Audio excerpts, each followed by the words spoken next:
is Perkins. My name's Chris. I'm one of the lead installation techs with Miller Roofing and Renovations. We've expressed some of our concerns about making the repairs here, and we wanted to walk you through our first repair on video. We always video these for the homeowner so that you can be with us up here. You can identify any of the issues that arise. Otherwise, you just get to see a cool video about us making a repair on your house. So, but we do have some concerns. We did see some other repair areas that have damage around them, which led us to really want to take our time to do this for you, so that if there's any questions, we can go over everything. So we did identify a shingle right here that was damaged, right? You see the creasing through it. We've identified the shingles around and below it that will have to be touched or worked during the process. So we're going to use standard tools of the trade, just a mag-hatch magnetic hammer that's got a magnet on it for the nails, and then an east wing flat bar. That's the same stuff my guys use all day long. So what we're going to do is we're going to loosen up these 4 shingles so that we can get access to the nails to replace this one piece. We did bring the product that you said your insurer recommended, which is the Tamco weathered wood in Heritage. We have the photos of the unopened bundle that'll be included in our photo report. As you can see, there is definitely a visual discrepancy here. We don't feel comfortable with the visual continuity of this particular material, and so we would consider that to be the first point of failure here. But again, as promised, we want to identify any and all problems so that you can make the best and most informed decision about your dwelling and your roof. So I'm now going to start freeing these up.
Okay, so we got those guys freed up. So now what we're gonna do is go in here and grab these nails, pull them out.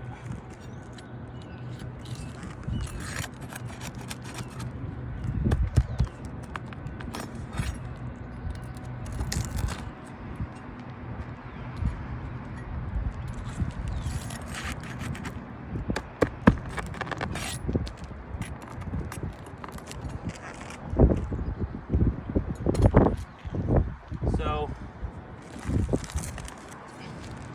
you can see here, you can zoom in a little bit, you can see all this extra material that comes out when we pull that shingle out. Now granted, this is the shingle that we're replacing, but we could have similar issues with the ones above it, and this essentially just leaves a really big hole in the shingle. We'll document that with some photos for you, but that is kind of a problem.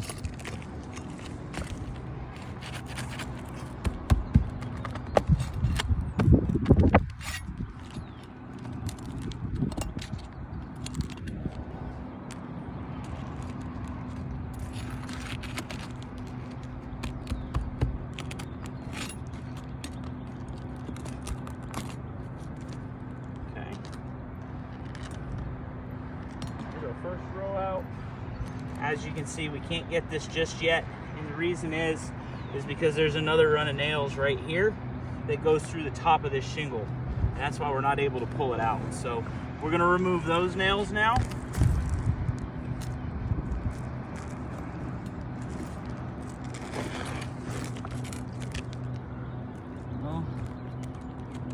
Okay, so we do have some damage here from where we separated everything.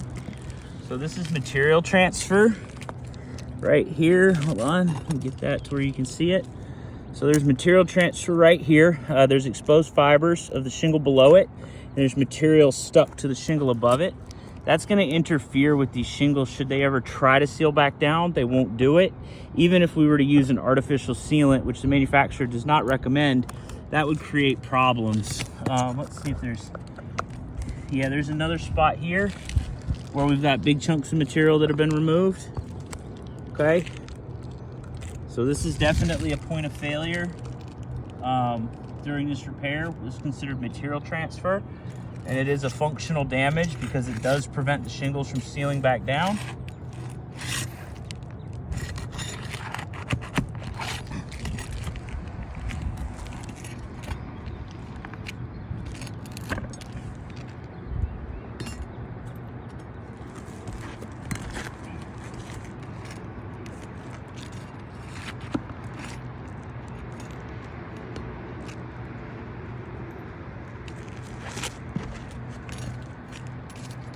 We have more material transfer here. It's actually really bad here. So you can see 1, 2, 3 different spots of material transfer, all quite bad, where the material from the shingle above has stuck to the shingle below. And so now we have exposed fibers, and that's going to create an issue with sealing.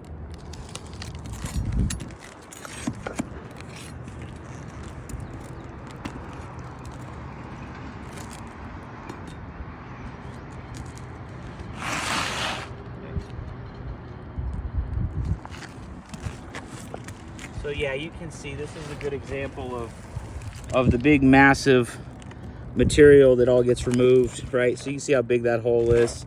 And then now you have exposed fibers around it. So definitely not the condition that it was in before. And that's gonna be similar to some of these other ones where we had big material come out. Okay, so this is a Tamco.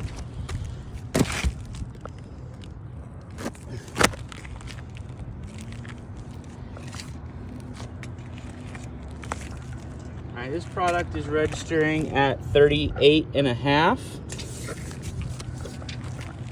and 13.25. Okay, where I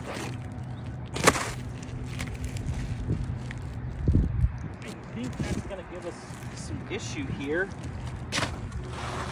because this particular product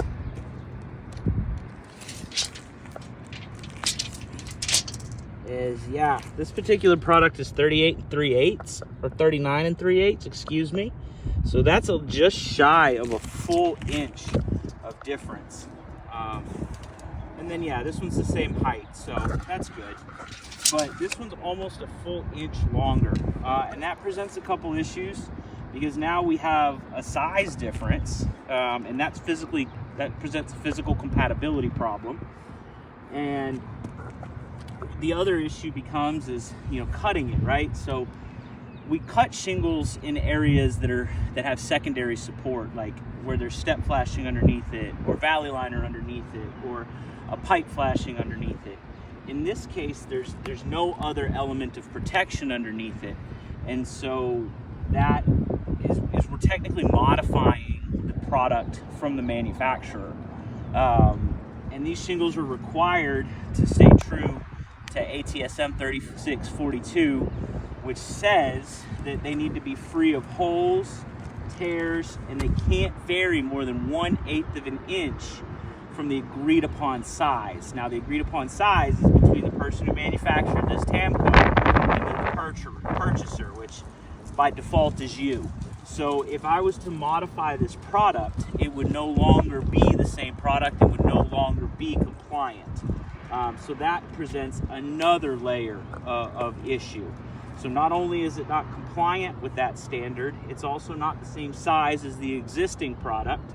which means that we're going to have an overlap on the edge, and it's going to prevent it from sealing properly, meaning water can get trapped behind it. That's not ever a good thing. But since, like I said, we've already had some points of failure, we're going to continue to go forward, just in a matter of science, so to speak, so that you can see all of the issues that may exist here.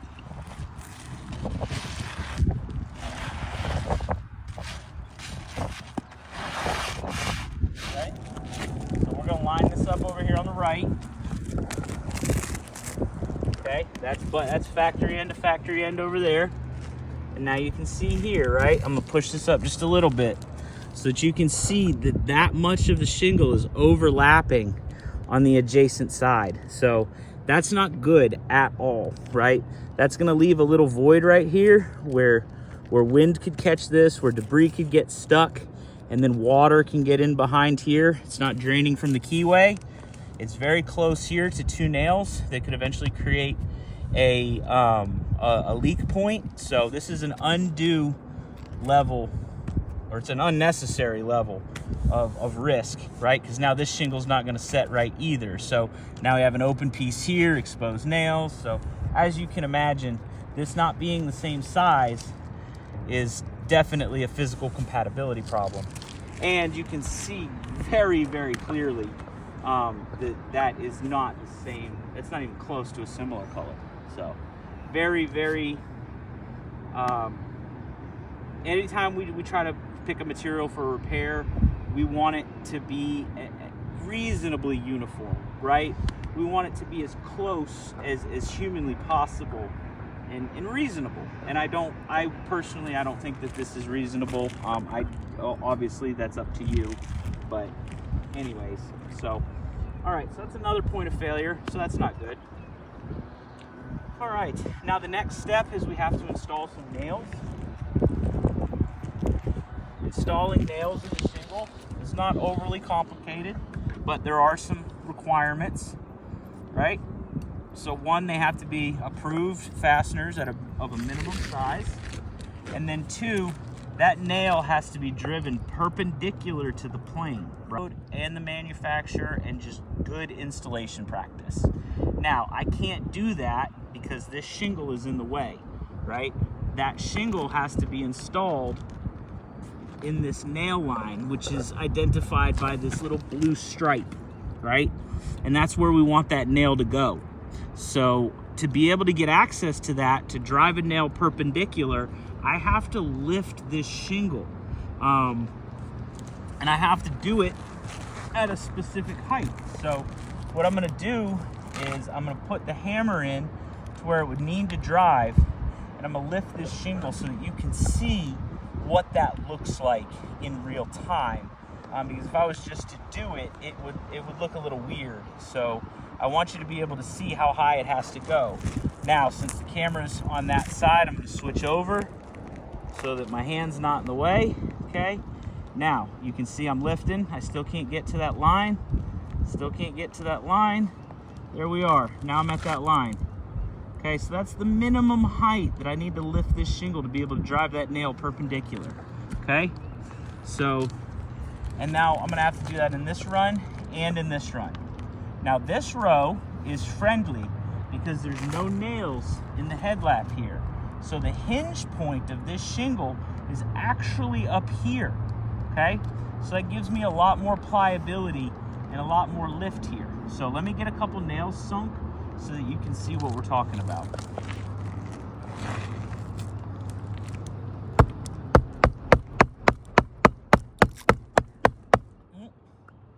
Okay, no, that's not that bad.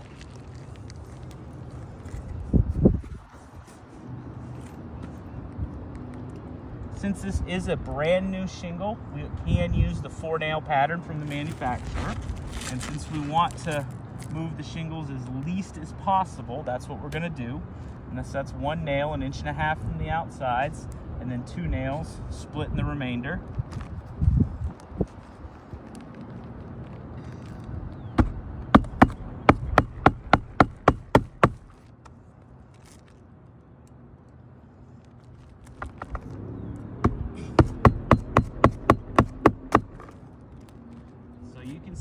happens when you go to lift these shingles, right? So you go to lift these shingles and there's pressure being placed against them. And so rips and fissures, they occur because, you know, when you're applying that vertical, like this has got weight coming down on it here, it's got weight coming down on it here. And so sometimes you end up with a rip. And so that is unfortunately, you know, a point of failure.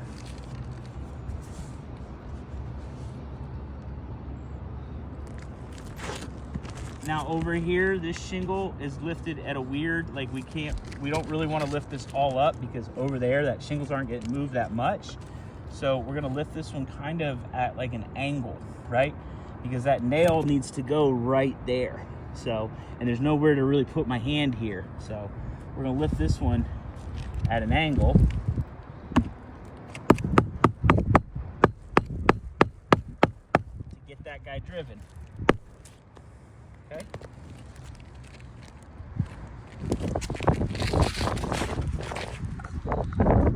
Now when we go up to this next row, unfortunately, this shingle's already had nails in it. So we can't utilize those same nail holes. So the only other option is to use an alternative nailing pattern. And the manufacturer presents us with two different nailing patterns, one for 4 nails and one for 6 nails. And that 6 nail pattern is recommended during repairs because it can help offset where that previous nail was taken. And so in order to maintain compliance with the manufacturer's instructions, when we have a previous shingle, we're going to use that 6 nail pattern. And so that still stays on that same inch and a half from the ends, but then instead of having one nail splitting the difference, we have to use a snake bite, which is one nail on either side of the pre-existing hole, approximately 1.25 inches to 1.5 inches apart. And again, as we discussed, you can see that the hinge point on this shingle is significantly lower, right? It's right here because there's nails still in that headlap. So we're gonna have to do this again to where I show you how high we have to lift it so I can drive that nail home, okay? So let's find it good. Where should we start? Let's start right here, okay?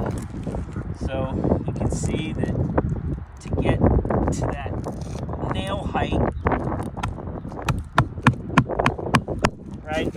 Gotta lift that thing pretty high.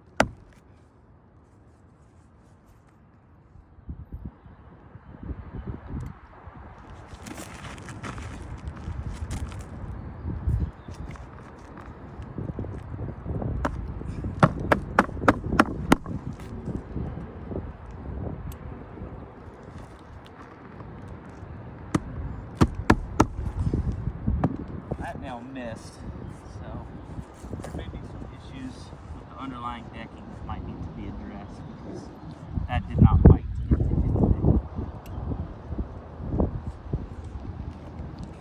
Now again, we'll set that last nail over here on the corner.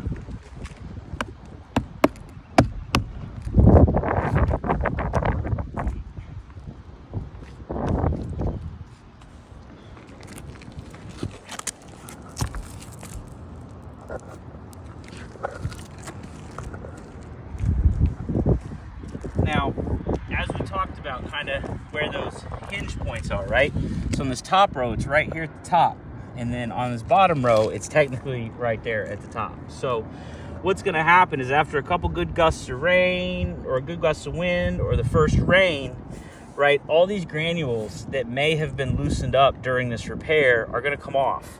Now that's important because these granules serve a purpose in this shingle to help provide UV protection, prevent them from drying out. They help to provide some level of impact resistance, or not impact resistance, but help provide some level of protection from impact. And So what we're gonna do is we're gonna lightly brush this with a chip brush. I'm gonna show you right here first. This was a shingle that's in the proximity but wasn't addressed, right? You can clearly see that it's not really moving many granules around. You're not seeing any creases or any tear, rips, anything like that, right? So when we come down here and I brush that first run, okay, you see a little bit more granule come out, but nothing jumps out like crazy yet. But yet on this top row, you can see all those granules right there, and this is creasing right across here at the hinge point. So watch, it's right there. You can see that's where the shingle was hinging for us to be able to get to that nail. So that is damage directly related to this repair. And then again, right here at that hinge point, right, where that shingle had to be lifted to gain access to that nail. So that's another point of failure. So that's a lot. I'm not sure anything actually passed here, so let's think about that for a second.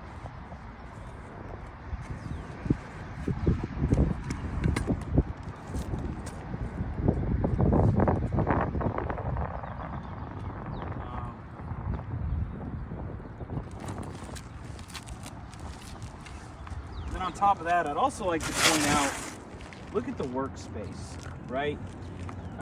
You can see that there's definitely a difference here from where we were working just to make that repair. And as we were discussing, those granules have a purpose, right? Look at this, they have a purpose. And if those granules are removed, this is damage. It is, and it's directly related to the repair. Like, this would not have occurred had we not have to be up here making the repair. So that is insane to me. So we apologize, but unfortunately, Miss Perkins, we just don't think this roof is repairable. So, but let's look at the evaluation. All right, so the first one was visual compatibility, and that failed. Then we had physical compatibility.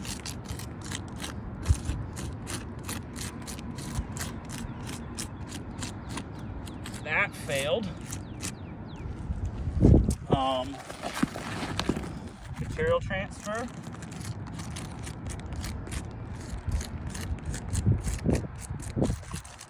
That failed.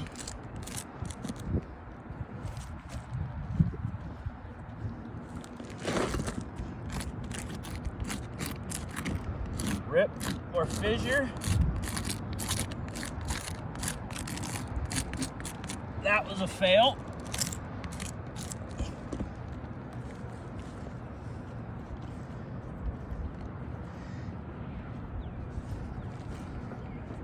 Sorry guys, running out of chalk pretty quick over here. So, all right, so rips or fissures, material transfer, delamination. No, actually, I think that's the one thing we didn't have.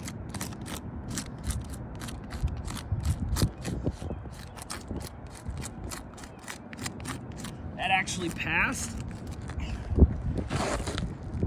And let's see, hinge crease.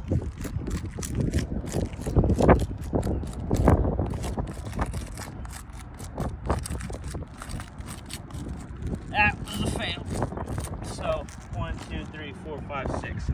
So we have 1 out of 6 passing. Unfortunately, even with the new grades, that is a fail.